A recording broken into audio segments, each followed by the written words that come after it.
Bolalar hammaga salom. Bugungi trenirovkamiz oyoq bilan yelkaga bo'ladi. Oyoq kuni bu trenajyorda boshlashni maslahat beraman. Har doim razgibaniyadan boshlaylik. Bug'umlarni yaxshi qizdiradi bu trenajyor. Bu yerda qanaqa ishlaymiz? Qaranglar, tiza ko'p oldiga chiqib ketmaslik kerak. Pastdan nafas olamiz, tepadan nafas chiqaramiz.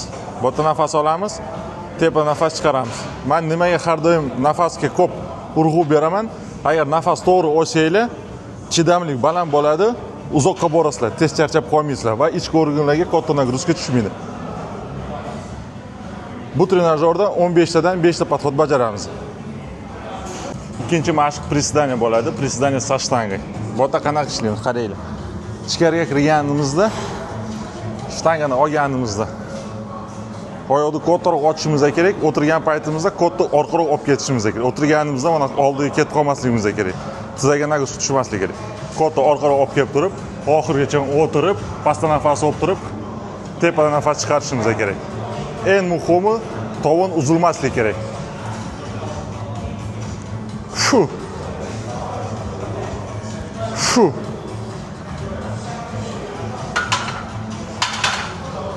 O'zimizga qulay bo'lgan vес qo'yib turib, 15 tadan 5 ta podxod bajaramiz.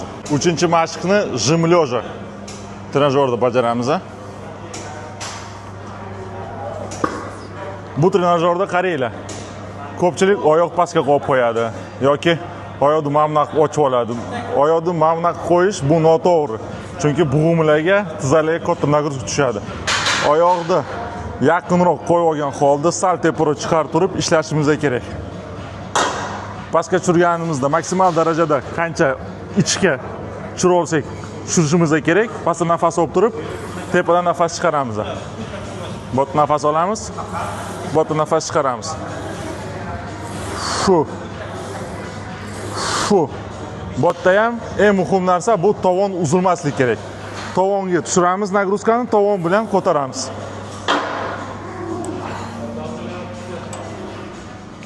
Bu trenajyorda ham o'zimizga qulay bo'lgan vес qo'yib turib 15 tadan 5 ta podxod bajaramiz. 4-mashq sonni orqasiga bo'ladi. Bu trenajyorda ishlaymiz. Zgibaniya deyiladi. Pastdan nafas olib turib, tepadan nafas chiqaramiz. Eng muhim narsa oxirigacha cho'zib turib, mana bu tagi plitalar bir-biriga tegmay qaytish kerak. Tepada oxirigacha ko'tarishimiz kerak.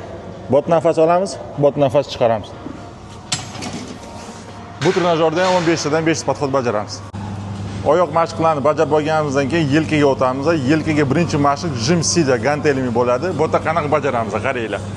Pastdan nafas olamiz, tepadan nafas chiqaramiz. Tushirayotgan paytimizda katta qilib ochib yormaymiz. Tushirayotgan paytimizda yelkani ustiga tushiramiz, ko'tarayotgan paytimizda qo'lni bir-biriga yig'amiz. Pastdan nafas olamiz, tepadan nafas chiqaramiz.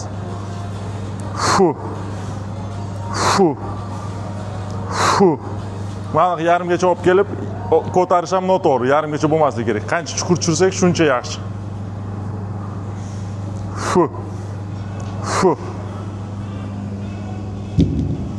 Bu mashqni ham 15 tadan 5 podxod bajaramiz. O'zimizga qulay bo'lgan vес olib turib. Yelkaga ikkinchi mashq shtangada bajaramiz. Kichkina shtangani olib turib, maksimal darajada keyin ushlab turib ishlaymiz. Korpus sal oldiroq tashlagan holda ko'tarishimiz kerak. Ko'tarayotgan paytimizda mana orqaga ketib qolmasligimiz kerak va shtanga tirsaklardan baland bo'lmasligi kerak. Mana bo'lib qolmasligi kerak. Tirsaklar shtangadan balandroq bo'lishi kerak. Oldiroq korpus tashlaymiz, past nafas olamiz, tepadan nafas chiqaramiz. Qo'shgacha olib kelamiz. Tirsaklar shtangadan balandroq bo'lishi kerak. Mana bunaqa bajarish bu noto'g'ri. Bunaqa bo'lmasligi kerak. Xuddi oldiga ot vormoqchi bo'lgandek bajarishimiz kerak. Mana shtang qayta o'tganda o'sha nafas olib bo'lishimiz kerak, ko'tarishimiz bilan nafas chiqarishimiz kerak.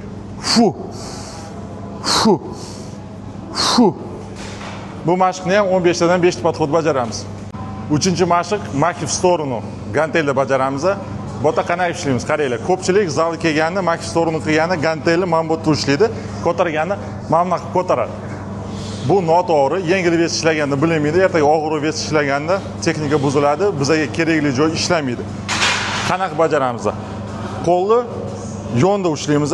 Ko'tarayotgan paytimizda tirsaklarimiz ganteldan baland bo'lishi kerak. Ko'targanda tirsaklarni ko'taramiz, gantellarni emas. Ko'pchilik gantelni ko'taradi, tirsak pastda bo'lib qoladi. Mana bunaqa bajarish bu noto'g'ri. Bunaqa bo'lmasligi kerak.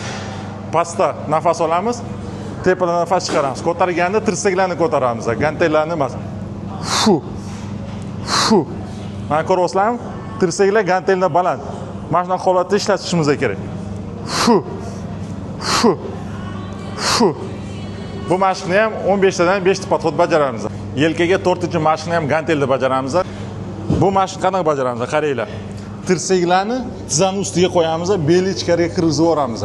Ko'pchilik ishlaganda beli mana qush qilib oladi, o'shanda poyesnitsaga nagruska ketadi. Nagruska ketmasligi uchun belni kirgizib olishimiz kerak. Mana shunaqa turib olganimizdan keyin qo'l oxirigacha tushirib turib aylantiramiz. Pastda nafas olamiz, tepadan nafas chiqaramiz. Shu. Shu.